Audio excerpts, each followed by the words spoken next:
नहमदुहु व नसल्ली अला रसूलिहिल करीम अम्मा बाद फ़अऊज़ु बिल्लाहि मिनश शैतानिर रजीम बिस्मिल्लाहिर रहमानिर रहीम रब्बि इश्रह ली सदरी व यस्सिर ली अमरी वहलुल उक़दतम मिन लिसानी यफ़क़हू क़ौली।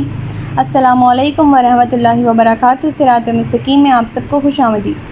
पिछले सबक में हमने पढ़ा था कि अल्लाह ताला फरमाते हैं कि अगर हमें लोगों की तरफ फरिश्ते भी नाजिल कर देते तो इनसे मुर्दे कलाम भी करते, हर चीज़ को इनके सामने ला खड़ा कर, तो भी ये लोग ईमान लाने वाले ना थे मगर जिसके मुतालिक अल्लाह चाहता, लेकिन इनमें से अक्सर नादानी की बातें करते हैं।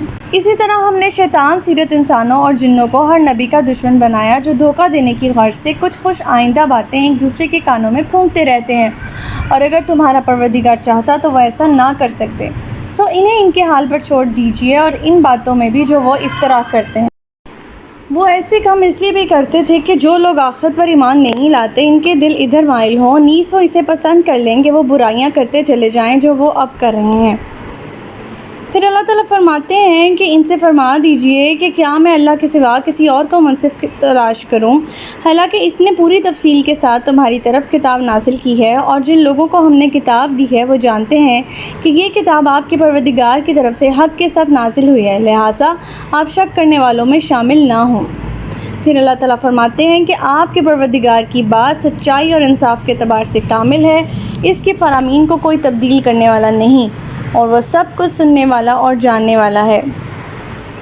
हमारा आज का सबक आयत नंबर 116 से लेकर 120 तक है, तो आज का सबक शुरू करते हैं। बिस्मिल्लाहिर्रहमानिर्रहीम। व इन तुति अक्सरा मन फिल अर्दी युदिल्लुका अन सबीलिल्लाहि यत्तबिऊना इल्ला ज़न्न व इन हुम इल्ला यख़रुसून। ए मोहम्मद सल्लल्लाहु अलैहि वसल्लम, अगर आप ज़मीन में बसने वालों की अक्सरियत के कहने पर चलेंगे तो वो आपको अल्लाह की राह से बहका देंगे। वो तो महज ज़न के पीछे लगे हुए हैं और सिर्फ क़ियास आराइयाँ करते हैं।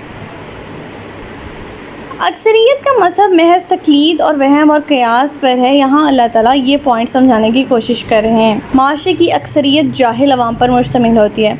कुरान पाक ने मुअत्तदल मकामात पर ऐसी अक्सरियत को जाहिल, फासिक, जालिम और मुशरिक करार दिया है। इन लोगों का अपना कोई असूल नहीं होता, ना इन्हें किसी बात का इल्म होता है, ना वो इल्म हासिल करने की कोशिश करते हैं। इन्हें अपने खाने पीने के सिवा किसी चीज़ की फ़िक्र नहीं होती, और ना ही इसके अलावा वो कोई और बात सोचने की जहमत गवारा करते हैं।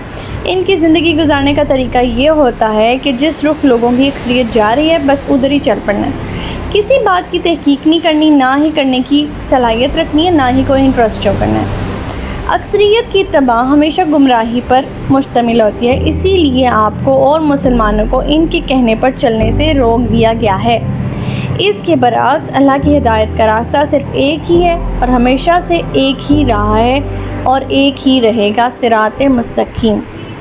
सैयदना आदम अलैहिस्सलाम से लेकर नबी आखिर ज़मां सल्लल्लाहु अलैहि वसल्लम तक तमाम अंबिया को इसी रास्ते पर चलने की ताकीद की जाती रही है।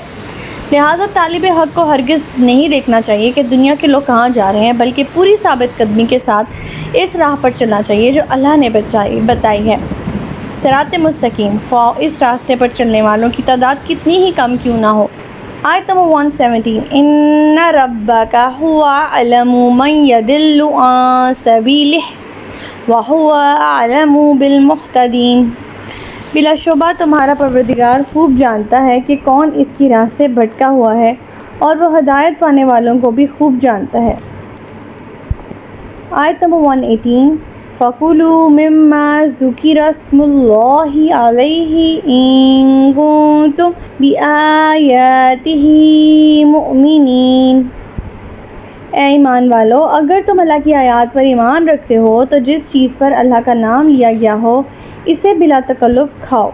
हम लोगों ने सूरह अल-अनआम में स्टार्टिंग में भी और हम लोगों ने सूरह अल-माइदा में भी ये चीज़ पढ़ी थी कि किसी हलाल जानवर को खाने के लिए शरीयत ने 2 शराइत बताई। एक ये कि ज़िबा किया जाए और इसका खून निकाल दिया जाए, दूसरा ज़िबा करते वक्त इस पर अल्लाह का नाम लिया जाए। उलमाए यहूद ने मुशरिकीन मक्का को ये शरारत समझाई कि मुसलमानों से पूछो कि जो चीज़ अल्लाह ने मारी हो इसे तो तुम हराम करार देते हो, लेकिन जो चीज़ तुमने खुद मारी हो इसे तुम हलाल समझते हो। اس کا مطلب یہ ہے کہ اب اگر تم ایمان لے ہی آئے ہو تو ایمان لانے کے بعد اس کے جو بیسک تقاضے ہیں ان پر ایمان لانا ناگزیر ہے، امپورٹنٹ ہے، امپیریٹو ہے۔ لیکن جب ایمان لا چکے تو پھر اسے وحی کے تابع رہ کر چلنا ہوگا، خواہ اسے شرعی احکام کی علت یا مصلحت سمجھ میں آئے یا نہ آئے۔ اللہ تعالیٰ نے صرف وہ چیزیں حرام کی ہیں جن کا کھانا انسان کی جسمانی یا روحانی صحت کے لیے مضر ہو۔ ذبح کرنے کا یہ فائدہ ہے کہ خون جسے اللہ نے حرام کر دیا ہے جانور کے جسم سے نکل جاتا ہے اور جانور پاک ہو جاتا ہے۔ اگر یہ خون جسم میں رہ جائے تو جسمانی صحت کے لیے مضر ہوتا ہے، اور اللہ کا نام لینے کے بعد کھانے میں برکت بھی ہوتی ہے اور روحانی تربیت کا آغاز ہے۔ آیت نمبر 119 وَمَا لَكُمْ أَلَّا تَأْكُلُوا مِمَّا ذُكِرَ اسْمُ اللَّهِ عَلَيْهِ وَقَدْ فَصَّلَ لَكُم مَّا حَرَّمَ عَلَيْكُمْ إِلَّا مَا اضْطُرِرْتُمْ إِلَيْهِ وَإِنَّ كَثِيرًا لَّيُضِلُّونَ بِأَهْوَائِهِم بِغَيْرِ عِلْمٍ إِنَّ رَبَّكَ هُوَ أَعْلَمُ بِالْمُعْتَدِينَ۔ آخر کیا بات ہے کہ تم وہ چیز نہ کھاؤ جس پر اللہ کا نام لیا گیا ہو، حالانکہ جو کچھ اس نے تم پر حرام کیا ہے اسے تمہارے لیے تفصیلاً بیان کر دیا گیا ہے، الا یہ کہ تم کوئی حرام چیز کھانے پر مجبور ہو جاؤ۔ اور بہت سے لوگ ایسے ہیں جو بغیر علم کے محض اپنی خواہشات کے پیچھے لگ جاتے ہیں اور دوسروں کو بہکاتے رہتے ہیں۔ آپ کا پروردگار ایسے حد سے بڑھ جانے والوں کو خوب جانتا ہے۔ اللہ تعالیٰ یہاں فرما رہے ہیں کہ ایسی کیا بات ہے، آخر کس چیز نے تمہیں روکا ہے کہ جس چیز پر اللہ کا نام لیا گیا ہے تم اسے نہیں کھاؤ یا اسے اپنے لیے حرام سمجھ لو۔ اس میں ہم لوگوں نے پڑھا تھا کہ مردار، خون خنزیر اور غیر اللہ کے نام پر مشہور کردہ جو چیزیں ہیں وہ حرام ہیں، اس کے علاوہ تمام چیزیں حلال ہیں۔ دوسرا، یہاں پہ جن لوگوں کی بات کی جا رہی ہے ان لوگوں سے مراد وہی علماء یہود ہیں جنہوں نے مشرکین مکہ کو یہ پٹی پڑھائی تھی، اور وہ حد سے گزرنے والے ہی تھے۔ اس لحاظ سے تھے کہ ایک تو وہ خود گمراہ تھے اور دوسروں کو بھی گمراہ رکھتے تھے شکوک و شبہات میں ڈال کر۔ دوسرا اس لیے کہ یہ سب کچھ انہوں نے اسرار شرارت کیا تھا، ورنہ اللہ تعالیٰ کے حکم کو وہ خوب جانتے تھے۔ آیت نمبر 120 وَذَرُوا ظَاهِرَ الْإِثْمِ وَبَاطِنَهُ إِنَّ الَّذِينَ يَكْسِبُونَ الْإِثْمَ سَيُجْزَوْنَ بِمَا كَانُوا يَقْتَرِفُونَ۔ تم ظاہر گناہوں کو بھی چھوڑ دو اور چھپے گناہوں کو بھی، جو لوگ گناہ کے کام کرتے ہیں انہیں جلد ہی اس کی سزا مل کر رہے گی۔ دو طرح کے گناہوں کا ذکر ہو رہا ہے، ایک ظاہری اور ایک باطنی۔ اگر ہم پچھلی آیات کے ساتھ اسے ریلیٹ کریں تو اس کا مطلب یہ ہوگا کہ ان مشرکوں کے بہکانے پر نہ ظاہراً کوئی رد عمل کرو، نہ دل میں کسی قسم کا شکوک و شبہات رکھو۔ تاہم یہ حکم عام ہے۔ ظاہری گناہوں سے مراد ایسے گناہ ہیں جنہیں دوسرے لوگ دیکھ سکیں، اور باطنی گناہ سے مراد وہ گناہ ہیں جنہیں نہیں دیکھا جا سکتا، جیسے کفر اور شرک کا عقیدہ، حسد، بغض، عناد، بخل، تکبر وغیرہ جن کا تعلق دل سے ہوتا ہے۔ اللہ تعالیٰ نے فرمایا ایسے ظاہری باطنی ہر قسم کے گناہوں کو چھوڑ دو۔ جو لوگ گناہوں کے کام کرتے ہیں انہیں جلد ہی اس کی سزا مل کر رہے گی۔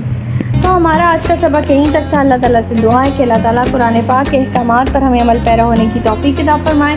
اللہ پاک ہمیں ہدایت دے کہ جس کے بعد گمراہی نہ ہو۔ ربنا لا تزغ قلوبنا بعد إذ هديتنا وهب لنا من لدنك رحمة إنك أنت الوهاب۔ سبحانك اللهم وبحمدك أشهد أن لا إله إلا أنت أستغفرك وأتوب إليك۔ السلام علیکم ورحمۃ اللہ وبرکاتہ۔